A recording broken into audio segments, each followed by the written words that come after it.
Syria సైన్యానికి అధిపతి నామాను ఉన్నటువంటి రోజులలో అనేక మంది కుష్ఠరోగులు ఉన్నప్పటికీ నామానికి ఒక్కడికే ఎలీషా స్వస్థత ఇచ్చాడు.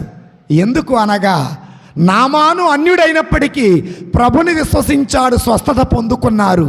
ఇజ్రాయేలీలు దేవుని బిడ్డలు అయినప్పటికీ ప్రభుని విశ్వసించాల, స్వస్థత పొందుకోలా.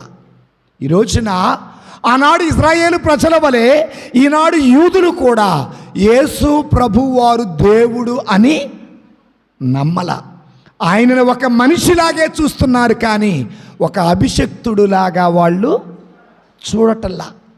అందుకే ప్రభు అంటున్నారు, ఒక ప్రవక్త తన సొంత ఇంటిలో, సొంత బంధువుల మధ్య, సొంత దేశములో గౌరవింపబడడు. హల్లెలూయా.